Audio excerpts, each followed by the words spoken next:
Hey everybody, thank you for joining Eureka Springs channel. I'm Melody Purdy, your host, and we're coming to you live from Eureka Springs, Arkansas. You're joining us for our wonderful little segment we have every Wednesday. If the good Lord willing, the creek doesn't rise at 5 p.m. It's called Eureka People Chat. And it's simply where I focus on any great business, any good news, good people, and good place that comes out of Eureka Springs. We focus on businesses, artists, nonprofits, anything that we can help celebrate and lift up here in Eureka Springs.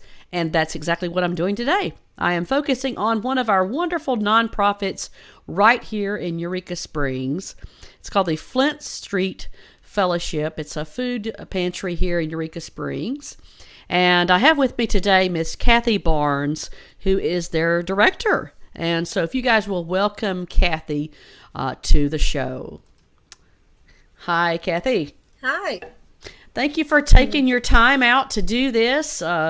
It's so hot right now in Eureka. Oh my gosh, how is the air conditioning working there at Flint Street? Thank goodness it's working. I don't think I'd be here right now if it wasn't. So. It was like 101 when I was driving a while ago, and I got ready to come into the house. My temperature gauged at 101. I think it even went up a little bit. Did it? Okay. Yes. So, tell everyone out there who may not be familiar with Flint Street Food Pantry, just a little bit about what you guys do there under that one little roof there in downtown Eureka Springs. Well, for this small little place, a lot goes on here.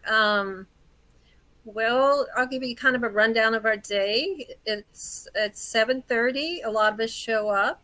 And we buy as much food in bulk as we can. So there's a kitchen crew who comes in and they start breaking things down. And then we're loading the shelves and loading the freezers and stocking to be ready for 10 o'clock. That's when our doors open. Usually people show up before that, but that's officially when we open. And we have, when you walk in, we have free clothes. So people shop a lot for all the clothes that we have, which is wonderful that they're free. We help people get, good clothes for a job interview or just something to wear that they enjoy. Right. So we have that. We have the food that we give out at 10 till 2. We're open, and it's usually a very busy little hub. People come in, they socialize, they shop, and they get their food. We are very proud that we offer them a lot of freedom in making their own choices. I know a lot of food pantries that just hand you a box of food. We don't do that. We give them we break things into categories: starches, meat, snacks, whatever, and we give them choices of what they want. And what else do we do? We have another program besides just the food is Back Our Kids, which is getting ready to start again August 15th. And last year there were 90 kids that we sent backpacks home with for food insecure kids in Eureka. And what else? We try to help people find resources if they need utilities paid, they're behind on rent, or just you name it, whatever comes in here. We have a lot of issues with mental health and drugs, and so we really try to help people get into the right place that they need for help. So that's a lot under one roof. No, it's not even close. I'm just thinking, oh my goodness. So at 10 o'clock then the doors open. Now, tell me a little bit about are people just finding their way walking in downtown, or people are there services that bring people to you? How does that work typically? A lot of people have their own cars. Okay. And the ones who don't, some people take the trolley. A lot of people are close enough to walk, or they catch a ride. We've been known to bring people home many times if they need a ride. Nobody really seems to have trouble getting here. They find a way. Good. And so you said is this daily for the 10 o'clock? No, we're open on Mondays and Wednesdays. Mondays and Wednesdays, 2 days a week. So they can come once a week. Right. Yes. So not only they're getting a meal there, but they're able to shop for food to take with them, that sort of thing. Well, they don't get a meal. We don't They don't serve get a them. meal? No, we Okay. don't serve a meal here. Okay. They take, well, between a couple boxes or bags of food home. Okay. We've got a really good bread source right now, so they get lots of bread, Good. vegetables, fresh. We're trying to do fresh vegetables. So And how do you get all the food? Tell me about that. a lot of it is donated. We have the Pepperidge Farm guy's been wonderful. He gives us all his dated and extra bread. So Hart's Grocery has been absolutely wonderful. They send us things and we buy a lot. I don't think people realize that I do a lot of shopping, and we actually are not tax exempt. So I go to, like anyone else, to Walmart, to Sam's, to Aldi's and shop. And the Northwest Arkansas Food Bank has some, but I don't get a lot from them sometimes. I end up more at the stores. Yeah, I didn't realize that either. I didn't realize Yeah. that you had to go purchase items. That is do. news to me. I did not know that. Yeah, it keeps Wow. me really busy. I would think hardly so. keep the shelves stocked. Yeah. So, do you typically have a pretty good list of items that are needed all the time there if someone wanted to go out and purchase and drop things by? Oh, yes. yeah. Yes, always. Always. I could say you could bring most any kind of food and it will not go to waste. But on our high priority list, we give out a lot of toilet paper. I purchase food. I do not purchase toiletries, but toiletries are something we do like to give out. So I really ask for those for donations. Sure. Yeah. They're really in demand. We get pet food from Good Shepherd, so we give out pet food, Good. which is wonderful. It's a nice collaboration with them, It's isn't it? really, really nice. It's been very helpful, and most people have pets. Yeah. So about how many people come on those 2 days typically every week? How many people are you serving? Our numbers have been increasing. I would say on a typical day, maybe 35, 40 people will come. Wow. Yeah. Wow. Well, your Flint Street has been around for quite some time.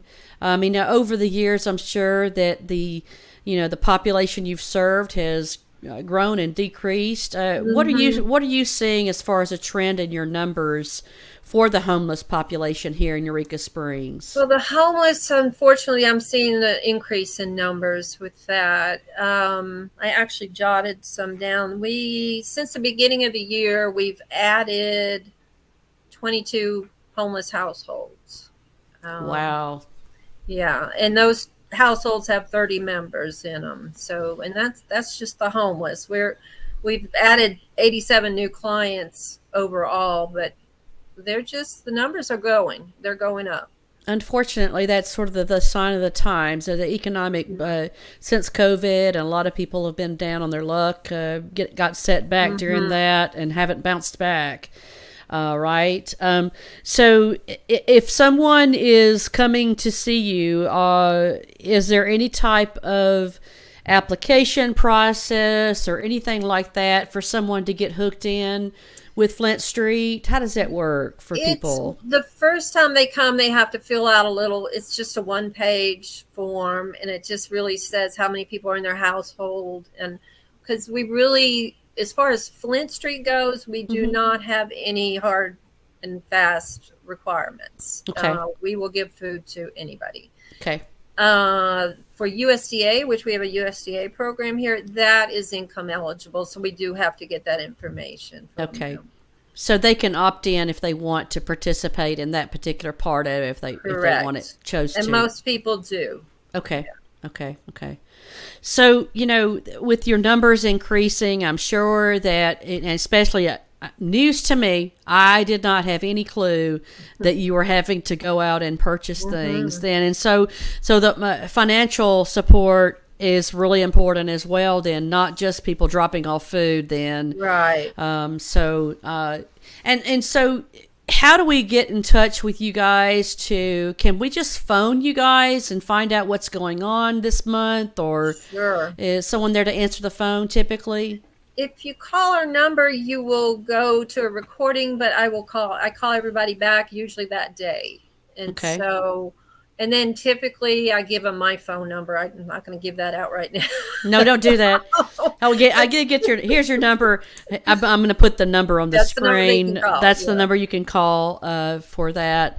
Kathy, as far as the budget of what it takes to run Flint Street every year, what numbers are you looking at right now in order to keep the doors open and keep this wonderful service going? I do not have that in my head. Okay. I am very lucky in that I've been given a budget monthly and I overspend it every month.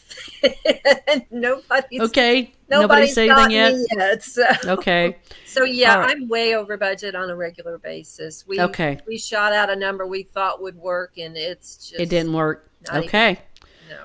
All right. So, and I was just thinking about you guys since I moved here to Eureka Springs in 2004, and you guys were up and running then. How long has Flint Street been here in our community? It is my understanding it's 31 years now. Okay. In this little chapel they've been. Yeah. Right. Yeah. So if you guys are listening, Kathy, tell everybody where, if there may be someone listening today who might need to come and take part of take advantage of some of the wonderful things that you're doing. Tell those folks out there where you are located so people are familiar. Okay. It's a little tricky to explain. It's 28 Flint Street in Eureka, and there's a road that cuts off of Main Street there that is the main where it goes into 23 there. If you're coming up 23, you're going to pass the little pipe shop, and then the Grand Tavern is there, and you're going in between those two, and we're tucked back in a little white chapel behind there. Mm-hmm. So it's, you know how Eureka's laid out. It's just there's streets coming all over in this one little section.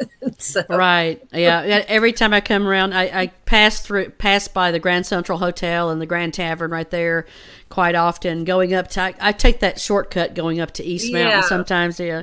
So it's a great little place there. Now there's so we got the 2 days a week that you're open, mm-hmm. and I've got the phone. I'm going to put that phone number right quick back up. For people that are listening might want to call. So call this number, guys, and talk to Kathy and let her know that you are happy that Flint Street is still here serving, mm-hmm. and also call and find out what items that might be needed for this month coming up. And I know y'all have food drives all the time, more particularly at Christmas. I know a lot of people do mm-hmm. things at Christmas, but we've got to do things throughout the year to keep you guys open. So if you're listening, be sure to contact them there with this phone number and find out how you can help Flint Street. I'm sorry to say that we are still having to have Flint Street, but I am so grateful that you guys are here and truly helping out the most vulnerable part of our population. I just want to say thank you, Kathy, for what you and Flint Street are doing for our community. Hopefully one day we won't have to have y'all. Well, that would be nice. Yeah. But in the meantime, hopefully the community can listen to this segment. Share this segment, guys, with people that you know in your social circle, to help spread the word about the needs of Flint Street. Kathy, any other information you'd like to share with folks that you're trying to get out there to our community right now? Not really. Our address, if you want to send a donation, which would be wonderful, is P.O. Box 323, Eureka Springs. P.O. Box 23. Say that again now for me, please. P.O. Box 323, Eureka Springs, Arkansas. And that's 72632. Got it. Actually, in the two banks I have, in the CS Bank and in the Equity Bank, I've got money donation. They're not really jars, but whatever they are, right, that are out there right now if anybody happens to go to the bank. Wonderful. Wonderful. Well, Kathy, thank you again. Hopefully, we'll get some word out to everybody in the community that you guys are needing both food donations and now, my goodness, now that I know, you need financial help as well for you to go out and shop for the things that are not provided by donations. So, and the toiletry items. I love the fact that y'all are doing the toiletry items. Yeah, that's important. Yeah, and they can be very expensive too. Yeah. I was just thinking about all the things that I have to buy at my house for toiletries, and prices are continuing to go up. Yeah. Yeah, so yeah. Well, all right, Miss Kathy, thank you so much for joining us today, and keep up the good work, and stay cool and stay hydrated. Same to you, Melody. Thank you for having me. You bet. Take care now. Bye-bye. You bet. Bye-bye. All right, guys. So you guys heard it. There's Flint Street Fellowship Pantry. You guys, it sounds like they are needing some extra help this year. Homeless population is growing just a little bit, so we need to pay attention to that as a community. And we thank you guys for watching Eureka Springs channel. This is our little segment we do for our community and beyond. And so we're always here to celebrate the good people, the good places, and the good news. And thank God we have places like Flint Street. So grateful to them. All right, guys, please share this and subscribe, like, and follow us along the way. We sure would appreciate you doing that, and share this with all the people in your network to help spread the word about the content that we share here each week on Wednesdays at 5. Now, tonight, just don't forget, stay tuned. Today at 6 p.m., we've got Sounds of Eureka coming up at 6 p.m. with Mr. Kenny Ray Jackson. Not to be missed, another wonderful interview with some of our local musicians and talent that make their home here at Eureka Springs and also just come over and perform. So we're happy to showcase them. So be sure and join today at 6 p.m. with Kenny Ray Jackson for Sounds of Eureka. Thanks for joining us, guys. We'll see you next time. Bye-bye.